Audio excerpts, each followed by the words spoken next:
Gaolers shoved the half-sleeping prisoner into the chamber as the interrogator slammed an hourglass onto the table and barked, "Wake him, fear anchors the first moments." The sleepless prisoner flinched and clutched the threadbare blanket while cold air scraped down his neck. The room smelled of candle grease and wet wool. The hourglass hissed as sand began its slow descent. The immediate problem was concrete: produce a confession before the magistrates met at dawn, and every person in that chamber had a role in forcing the outcome. The narrator records the scene without embellishment. The sleepless prisoner had been taken from a cell 2 hours earlier, dragged for questioning after a rumor named him in a patron's dispute. The interrogator checked the sealed docket and tapped the hourglass. "Interrogator," the Gauler announced, as if naming the job would steady it, "stand him up. No sleep. Watch the sand." The first 5 sentences show fear and the procedural stakes. The prisoner must either resist being reshaped by exhaustion or surrender to a truth written by others. The interrogator spoke in short orders. "Name him." The prisoner answered in hoarse fragments. I know Tommaso," he said, then lapsed into a shiver. The interrogator's hand rested on a ledger. The court clerk stood nearby with a sealed confession in a folded parchment. That sealed paper would return later, a contradiction that would force a new round of pressure. Outside the door, the Gauler's boots scraped. The Gauler had a crude cleft in the heel of his left boot that made a sharp sound when he walked. The sound kept the prisoner twitching. "Gauler," the interrogator said, "keep him upright. No blanket."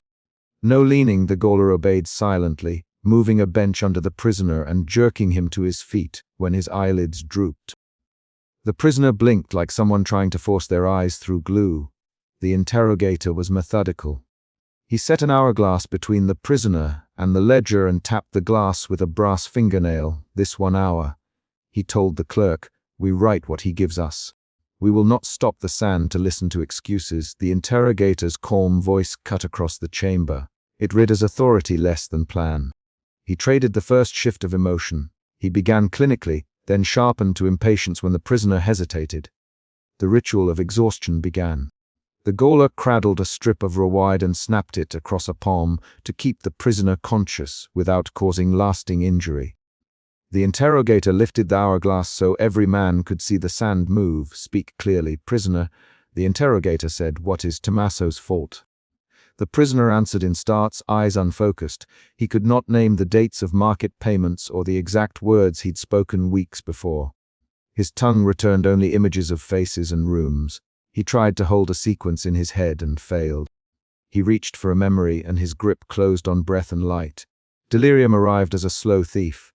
The prisoner began to mix time and place. Tommaso paid the redsmith.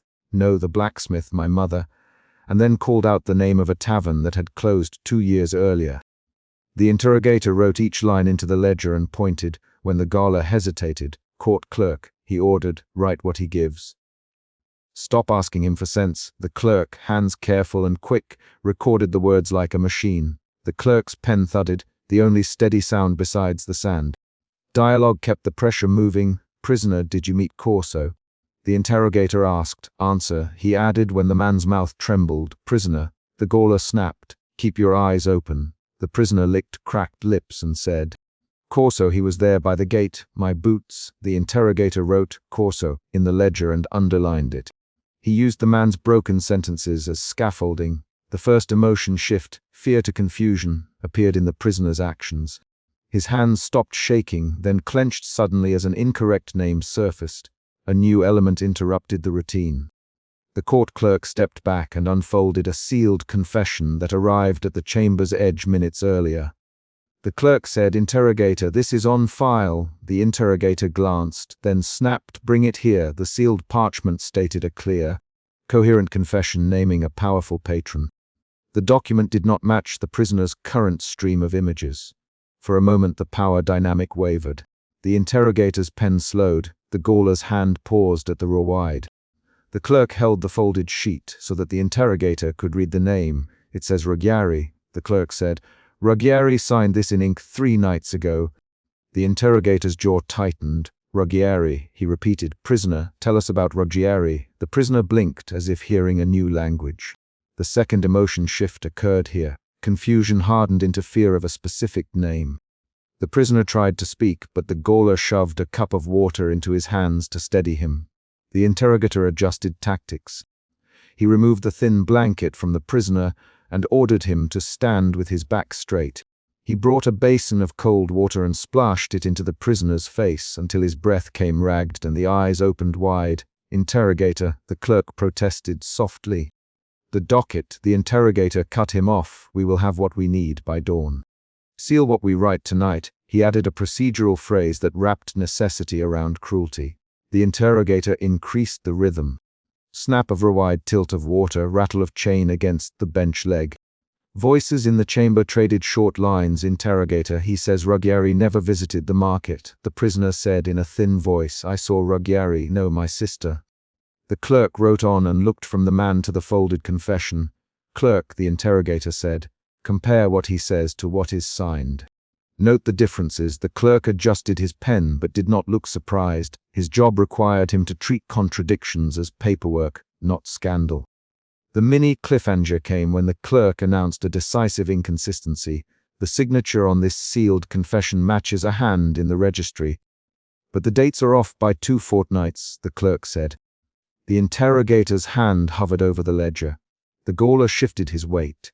The prisoner blinked, as if the mention of dates had connected a loose rope in his head. That moment forced rapid choices. Accept the sealed confession as precedence, or push the prisoner until he produced matching detail to fit the ledger. The interrogator chose escalation. He ordered the prisoner forced to stand, and he commanded the gaoler to loosen one shackle, just enough for discomfort without flight. He had the clerk place the sealed confession beside the ledger and tapped both documents with the same brass nail. We will make the testimony consistent, he said. If the prisoner cannot recall the dates, we will supply them by pressing his body until it yields. The gaoler executed the order with precise, practiced motions. A rope loop into the wrist, a sudden lever to wake a lodged memory. A short argument followed in the chamber, 3 to 6 lines of rapid exchange. Interrogator, you pushed too far, the clerk said. Clerk, the interrogator replied. We are short the morning meeting. We need a confession. Interrogator, the gaoler interjected. I can keep him awake. He will talk. Do it then, the interrogator said. The lines were clean and terse, each name repeated so listeners could follow who spoke and why. Under the new pressure, the prisoner started to supply names that matched the sealed confession's claims. Ruggieri sent a man, he gave coin, he left a ledger. The interrogator stopped him and pointed to the sealed parchment. Say the ledger's date again, he said. The prisoner blinked, paused, tried to remember the number. The gaoler whispered in his ear. He mouthed the date wrong twice. The gaoler struck his palm with a narrow rod. The prisoner screamed once, then subsided into an exhausted, precise repetition. The clerk's pen scratched faster. Clerk, the interrogator ordered, read back what he gives. Make it coherent. The clerk read aloud sections as he wrote them. He says Ruggieri sent the man on the 10th night. He says coins were passed in the market at dusk. The prisoner nodded when the sentences matched the seal. His nodding was not comprehension so much as collapse of resistance into mimicry. The emotional arc moved again. Fear became resignation under the weight of repeated shock and correction. As the first pale light seeped under the chamber door, the interrogator leaned forward and presented the ledger in front of the prisoner. Sign here, he said, pointing at the scratch of the clerk's pen. The prisoner, hands trembling, gripped the quill like a stranger handling a tool. He signed with an uneven hand, pressing hard enough to leave a ghost of ink on his palm. Interrogator, he whispered. I did not see the ledger that night. The interrogator's face did not change. You signed, he replied. You give this to the court. The clerk folded the paper and slid it into the sealed folder. The room changed only in light. The procedural rhythms persisted. The interrogator stamped the docket and tied a ribbon around the sealed confession. The gaoler led the prisoner back toward the cell corridor, with a handle under the man's elbow. The prisoner walked as if learning to move again after anesthesia, slow, precise steps, eyes fixed on the ground. He did not speak. The judge would later read the sealed piece on the morning bench and call it evidence. The documentary narrator catalogued the instruments and the motions. Hourglass ledger, strip of raw wide, basin of cold water, the clerk's ink-stained fingers. Each object featured because it shaped action. The method was not improvised cruelty, it was a crafted procedure with documented phases. Wake, record, compare, escalate, seal. The narrator traced how each phase traded false coherence for human scraps of recall. The scene ended with an administrative click. The clerk's docket case snapped shut. In the days that followed, the sealed confession entered a chain of custody, and the prisoner faded from official notes into a file box. The interrogator recorded his margin notes in a steady hand. The clerk delivered a summary to the magistrates. The gaoler resumed his rounds and listened for the cleft in his boot to scrape across the stone. The prisoner lay in his cell and could not sleep. He stared at the door and counted the knuckles on his own hands until his fingers cramped. He remembered a tavern scent of boiled cabbage and the exact bitterness of the drink he'd refused. Those details were concrete. They did not make the ledger's dates true. A twist occurred beyond the chamber when the prisoner recognized a name in the sealed confession that belonged to the magistrate's steward. He mentioned it in a conversation with the gaoler. "Gaoler," he said, "Ruggieri paid the steward." The prisoner whispered. The gaoler stopped and looked at the prisoner, then at the clerk's sealed folder. The gaoler pressed his thumb into the wooden bench. The clerk, who had only written, now read the folded confession again and found marginal marks he had not noticed before. The revelation altered the route of culpability. It forced the interrogator to choose whether to let the confession stand or to reopen the inquiry. The interrogator convened a brief, quiet meeting after the morning bench. "Interrogator," the clerk said, "the steward's name is in the ledger's margin." "Then we correct the record," the interrogator replied. "We do not submit a malformed confession." His voice implied procedure more than mercy. The action that followed was administrative but decisive. The sealed confession was compared line by line with the new testimony and with market receipts. A short audit found discrepancies that could not be explained by sleep alone. Nonetheless, the system preferred closure. The magistrates had schedules and ledgers of their own. They required evidence that fit existing narratives. The sealed confession became a tool to close a case rather than to find truth. The prisoner, when asked the steward's name again, could only repeat a corrupted string of dates. He could not supply the steward's ledger entry. He could give precise sensory detail, how the steward wore a ring with a small chip, the way his voice rasped in the morning, but not the number the clerk wanted. At mid-chapter, a secondary confrontation forced the chamber into public record. The magistrate's steward arrived to inspect the docket. He demanded to see the sealed confession. "Clerk," he said, "open it here." The clerk hesitated and then obeyed. The steward read, then frowned at a date. "This is wrong," he said. "My hand could not have signed this." The steward's presence and the clerical frown created a new external event that changed the scene's direction and exposed political stakes beyond the prisoner's collapse. The final push came when the interrogator, confronting a choice between exposing a patron and preserving the court's timetable, ordered one last round of enforced vigilance. "Keep him awake until he gives the steward's ledger details, or we will attach his signature to the statement as it stands." The gaoler and the clerk exchanged looks. The prisoner listened with hollowed eyes and then, under the weight of repeated shocks, gave a single clear name and a plausible count of coins. The clerk wrote it down, and the interrogator folded the page into the sealed docket. At dawn, the prisoner signed with an ink-stained fingertip that trembled. The signature did not mean he had understood the relationship between steward and patron. It meant his body could no longer hold defense. When the clerk secured the document, he folded it carefully and slid it into the docket case. The magistrate's steward left with the paper and a slow, measured step that suggested he would decide whether to pursue the discrepancy. The chapter ends with a concrete administrative action.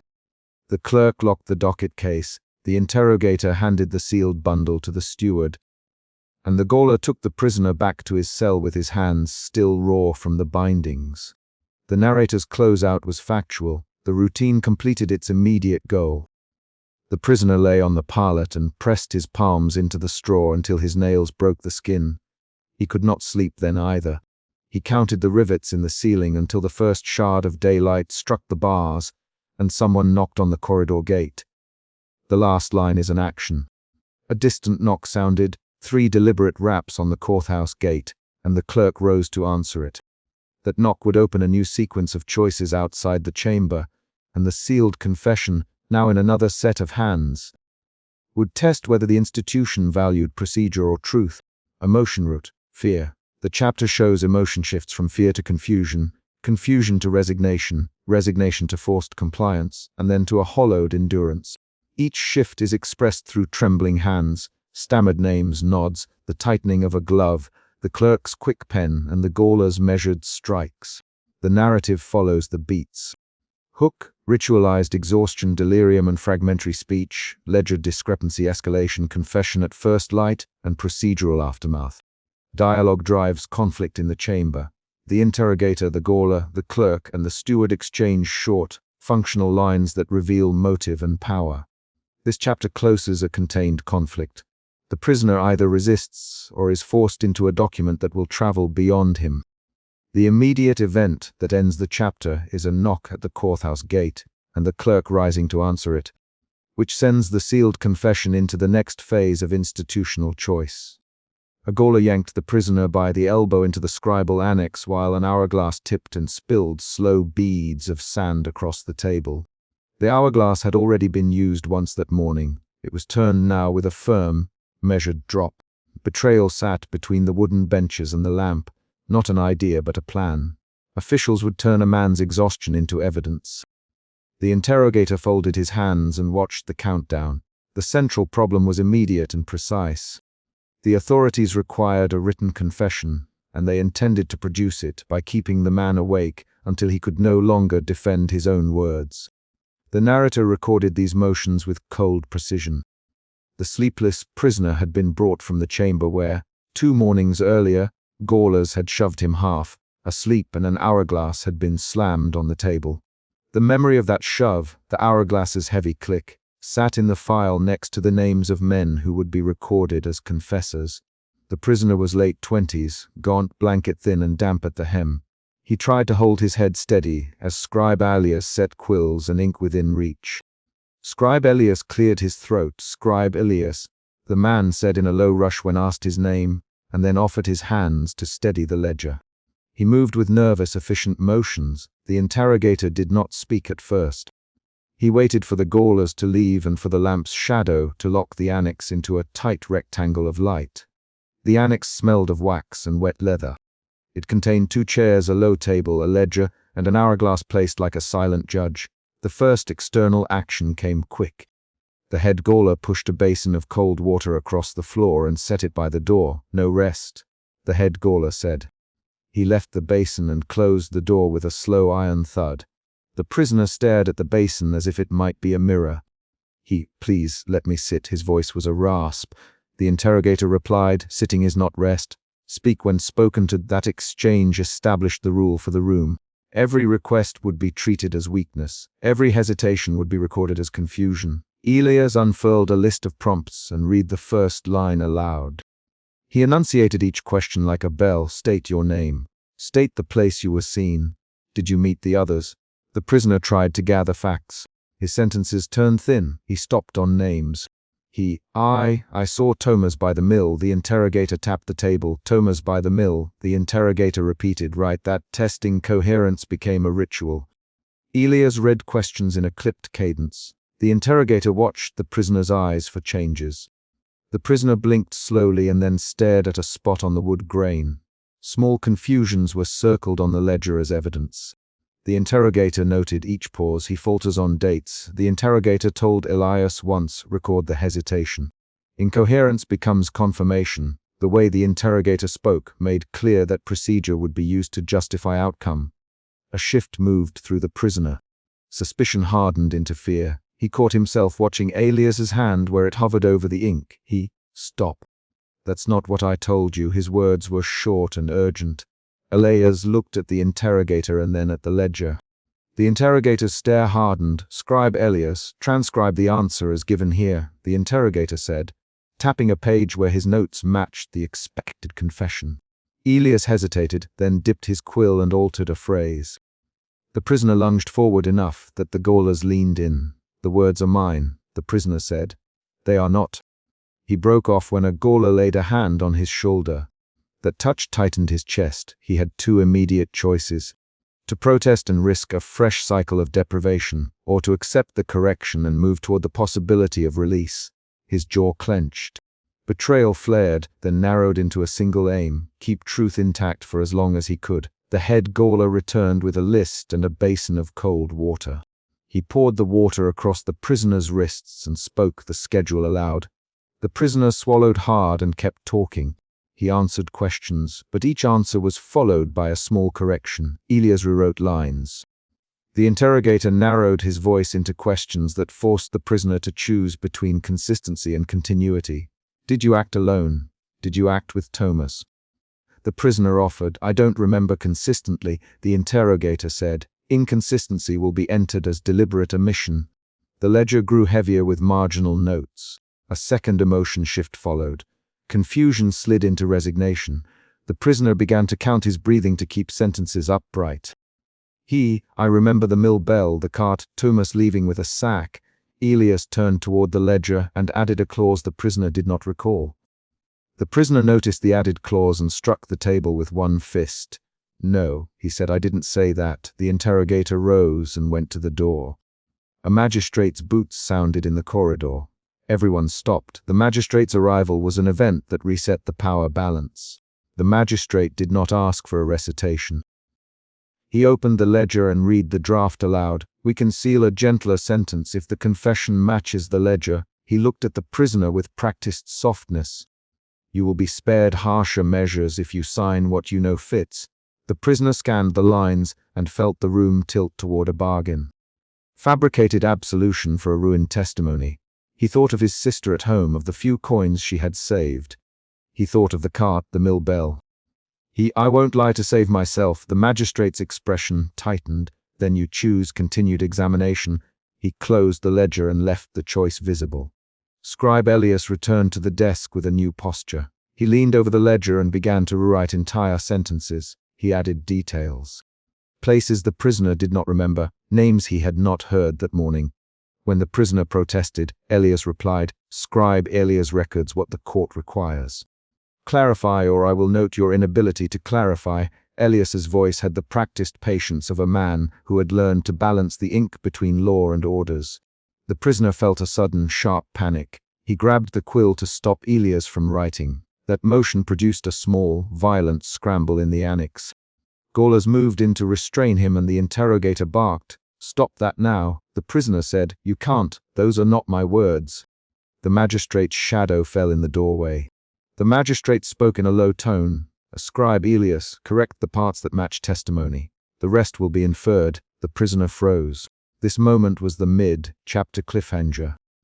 He could attempt to rip the page, could try to make his hand sign only what he remembered. Or he could be forced through the schedule of deprivation until his resistance crumbled. He chose to speak instead of acting. Right what I say, he said, voice steadier than he felt. Right. I saw Thomas at the mill. I saw the sack. I did not take anything else Elias wrote, but the quill slid in extra words. The interrogator leaned in. Scribe Elias, did he say alone here? He asked. Elias looked to the magistrate and added, alone, then. The magistrate closed the ledger with a slow hand. The prisoner's hands shook as Elias offered the quill for him to sign. He stared at the ink, the loop of his name, and the clerk's fingers moving like a second set of hands upon his memory. Emotion shifted again from resignation toward a cold resolve. The prisoner realized argument now wasted breath. He put ink to paper and signed with a hand that trembled but held the letters in their proper order. The interrogator marked the time. The head gaoler recorded the hour on a small docket. Procedures circled, closed. The confession would be filed, stamped, and presented as a voluntary admission. The prisoner had traded his truth for the brief promise of reprieve. Betrayal tightened in him like a rope around the throat, but he told no one in the room his thought. There was risk in every spoken word. Once the signature was set, the annex moved into a mechanical cool down. The head gaoler wrapped the ledger in cloth. Elias boxed the quill away and muttered something about spelling errors. The interrogator watched the prisoner as if checking a wound. You will retrace your statement at the next hearing, the interrogator said, if you recant. That will be noted as further incoherence. The prisoner was returned to his cell. Gaulers led him along the corridor where sunlight slipped thin and pale through high windows. Back at the archives, the narrator later found a marginal footnote that contradicted the ledger. The archivist's note listed times that did not match the head Gauller's docket and named a witness who was absent from the annex record. The narrator placed that footnote beside the sealed confession and let the mismatch stand as its own accusation. The chapter ends in a concrete event. Scribe Elias files the sealed ledger under the magistrate's stamp while the head Gauler signs the transfer sheet and the prisoner lies awake, folded in cold straw, counting the hourglass beads that no one else had kept. The document's final image is the sealed packet pushed into a heavy oak box. The narrator wrote the box number into the ledger. Outside at the holding cell corridor, a Gauler slammed the gate and the sound echoed. The prisoner pressed his face to the bars and breathed in the cell's damp straw. He tasted ink on his tongue in memory, not in fact. The annex's lamp burned down to a small, steady coal. The chapter closes on an immediate, concrete action. The ledger is stamped and locked away while the prisoner curls his hand around the threadbare blanket and listens for the magistrate's footsteps to fade. The public record would later cite the confession as the decisive evidence. The narrator notes this without flourish. The facts are sharp. A signed page, a docketed hour, a magistrate's approval. The human cost is recorded only in that cold margin noting a mismatch. The chapter leaves the reader with the evidence itself still in motion. The ledger sealed, the box moved to archive, and a single marginal note that quietly undoes the official line. The final line is the sound of the oak box lid closing, the archivist's key turning, and the prisoner in his cell, awake and tracing the letters of his own name with a fingertip against rough straw. Gaulers shoved the half-sleeping prisoner across the courthouse threshold while the hourglass ran a shallow second time. Fear drove the prisoner's hands to his blanket. His fingers dug into threadbare cloth and did not let go. The interrogator set a sealed parchment on the scribe's table and tapped its edge with a gloved knuckle, as if the sound itself could finalize the morning. The magistrate's voice, flat and formal, ordered the scribe to begin. The central problem was immediate. A confession written under exhaustion would be read aloud as law at dawn. The documentary narrator recorded each movement without pity. He noted the hourglass had already been turned twice that morning, its sand pocketed in slow beads that matched the measured cruelty practiced in the annex. The narrator's ledger lay open on a small lectern. He wrote the time, the names, the details that would later pretend to be evidence. He watched the sleepless prisoner blink bloodshot eyes and tried to keep description precise rather than moral. Fear continued to drive the prisoner. That fear shaped every attempt he would make to resist or to speak. Outside the chamber, a small crowd pressed. Market workers, curious wives, a clerk who came to see the ritual. The crowd gave weight to procedure. The procedure gave weight to the sealed confession. The Gaulers held the prisoner upright by rope at the wrists. One Gauler grunted, "Quick, wake him fully," and the interrogator answered. Turn the glass, the hourglass fell with a dry sound. The hook was the public turning of the private breaking into law. The narrator placed context between the actions. He named the people present, their roles, their practical reasons for attendance. The sleepless prisoner had been pulled from a cell after a night of forced wakefulness recorded in the Gauler's entry. The memory of the hourglass from the annex returned here. The same instrument that measured the interrogation's rounds now measured the formal reading. The narrator avoided moral adjectives and instead listed the ritual pieces. A ledger, a quill, a sealed docket, a leather stamp, a magistrate's bench with worn armrests. The scribe opened the ledger with a wrist that trembled only slightly. He read the first line loud enough for the front rows. "I confess to colluding with rebels," he said, and the book swallowed the words in its binding. The sleepless prisoner mouthed a name that did not appear on the page and then clutched his jaw. His voice came low. "No. Not those words." The magistrate did not look down. "State your name for the record," the magistrate said.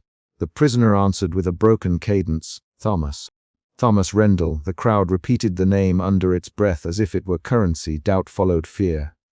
The prisoner's doubt was concrete. He did not recognize the handwriting in the ledger, and he did not recall signing any lines that matched the inked confession. He tried to point at the page. The interrogator, patient and clinical, blocked his hand with a leathered palm. Silence, the interrogator, and leaned forward so his mouth hovered near the prisoner's ear. The interrogator's voice was low and exact. "We have procedures. Thomas, the seal will decide." The prisoner's fingers curled. His jaw worked as if chewing an answer out. The reluctant witness in the third row rose and put a hand forward. He carried a smear of candle wax on his sleeve from the choreographing lamp, and his face carried the trace of a night's worry. "Magistrate," the witness said, "that ledger, my cousin copied the wrong script. The hand is not his. I saw the scribe before dawn with fresh ink." The magistrate's eyes finally shifted. "Name yourself," he said. The witness said, "Jonas Hale." His voice quivered around the edges, but it named a concrete claim. The ledger did not match the prisoner's handwriting. The court reacted. Murmurs rose and then were guided lower by Gawler's stepping forward. The interrogator moved to isolate Jonas Hale with the same precision as earlier. He produced a stamped docket and handed it to the magistrate with a quiet motion. "Docket 27, procedure observed." Witness dismissed. The interrogator's ledger was a small ritual of its own, stamps, seals, and a gloss of legitimacy. Jonas's claim made a new problem visible. The crowd began to shift. Citizens edged closer to see whether the ritual would fracture. Anger replaced doubt briefly. The sleepless prisoner pushed his feet against the bench and tried to lunge for the ledger. "No," he said, voice hoarse. "No, this is false." Gawler seized his shoulders. "Thomas." "Calm," one Gawler said, but the Gawler's voice carried the habit of holding people still rather than soothing them. The prisoner tore at the page with shaking hands. The scribe moved to shield the ledger. A scuffle flashed with raw, physical noise, cloth tearing, a small table clattering, a pen rolling across stone. The interrogator called for order and used silence as pressure. He did not shout. He folded the stamped docket open and laid it on the ledger, then tapped the stamp against the wood. "Magistrate," he said. "The record stands." The witness confuses timing. "We followed procedure," the magistrate asked. "Scribe, how many times was this turned?" The scribe counted with his lips and said, "Twice before daylight. Once while the prisoner was awake and once while under watch." The magistrate's fingers hovered above the sealed parchment. He did not yet press it. The tension rose because every small action was legal theater. The prisoner found a momentary clarity in delirium. His eyes fixed on the wax seal and he spat. "They put ink in my mouth. They made me name men I never spoke to." The interrogator leaned in, then pulled back and said, "That is a serious allegation, Thomas. Who put ink in your mouth?" The prisoner looked at the magistrate. "Scribe, Roland. He pressed the nib to my tongue to make me taste the quill so I would repeat the words." The magistrate's hand stilled. The room held that new claim as if it might physically unbalance the ritual. A small twist arrived. A clerk in the back recalled an earlier entry. He raised his hand and said, "Magistrate, in the annex log, entry for 2 hours past midnight listing stains on Thomas's bedding." It notes the scribe checked the sample against the ledger. The narrator marked the clerk as Thomas's neighbor and not a friend. The clerk's entry altered how the court saw the morning's pattern. It moved suspicion from an isolated complaint to documented inconsistency. The interrogator's jaw tightened under the leather glove. The interrogator reacted with bureaucratic countermeasures. He produced a sealed docket that carried the magistrate's embossed stamp and read aloud its shorthand. "Procedure validated." "Nothing irregular." He then pushed a ledger rubric across the scribe's table and said, "Bring forward the witness who watched the sealing." The reluctant witness, Jonas Hale, staggered into the eisel. He had been removed earlier, but now his appearance carried different weight. The interrogator whispered to the magistrate, "We must remove doubt now. The seal will be applied." The idea of the seal moved the morning forward physically and legally. The prisoner, driven by a flush of anger, tried one last public retraction. "I revoke it," he said, voice cracking. "I revoke the confession." Gawlers dragged him forward to the scribe's table where the parchment lay. The scribe's hand trembled as he held the quill. Thomas, sign where marked." The prisoner spat. "I will not sign a lie." The interrogator forced the prisoner's arm onto the parchment and fixed his fingers around the wrist. The Gawlers braced to restrain him. Hands closed on him from 3 directions. Gawler, scribe, interrogator. This is the chapter's peak. The interrogator pressed a pen between the prisoner's fingers and forced a mark.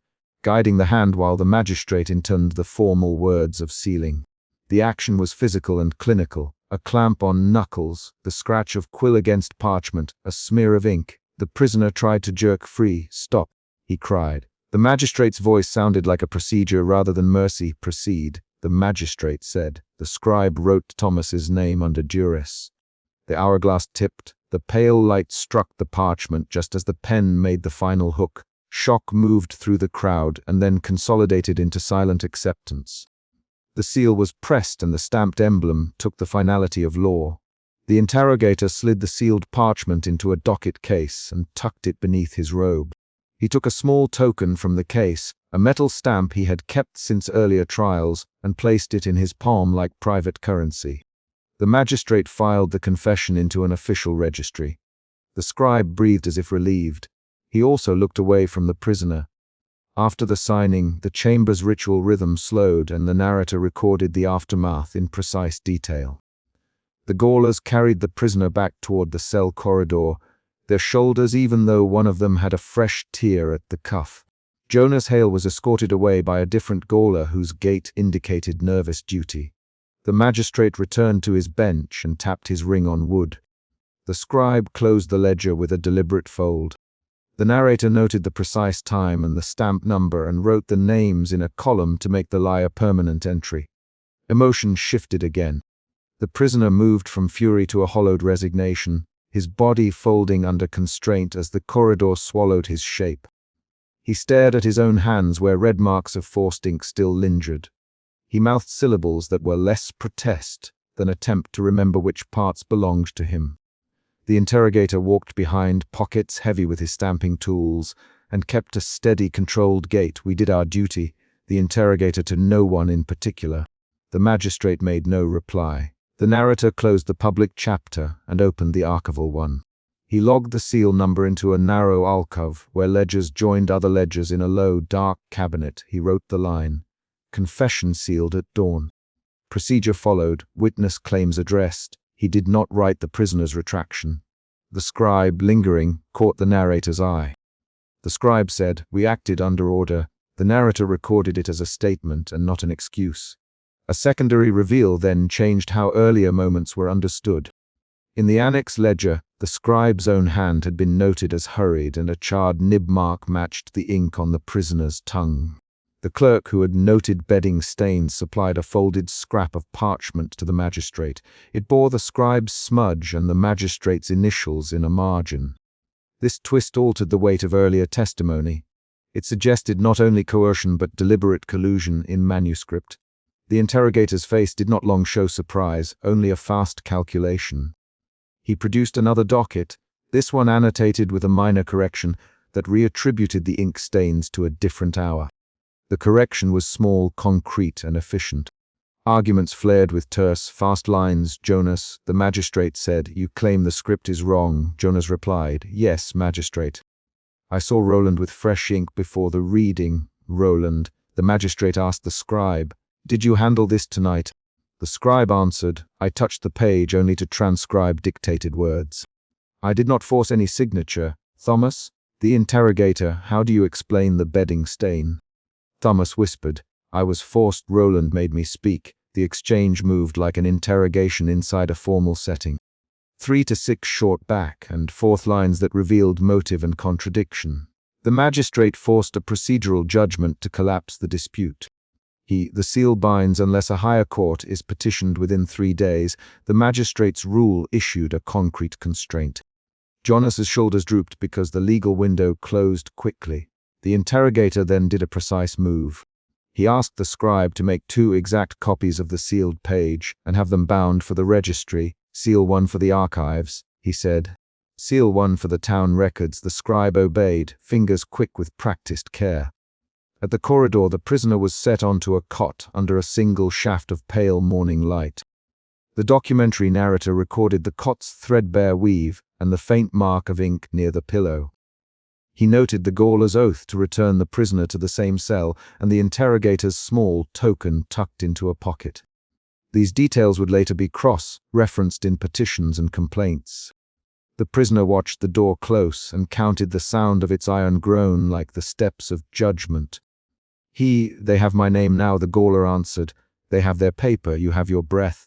Rest if you can. The gaoler's reply was practical and not consoling. The final actions concluded with administrative closure and a small human failure. The magistrate filed the sealed confession into the registry, and then signed a docket attesting to the day's proceedings. The scribe folded his sleeves and left ink on his fingers. Jonas Hale, the reluctant witness, was accompanied outside and confronted by a man who called him a liar. Jonas's chin lifted for a moment in stubbornness. Then the man pressed his palm to Jonas's shoulder and said, "You did what you could." Jonas answered, "I did." The exchange registered as a salvage of moral effort that did not alter the seal.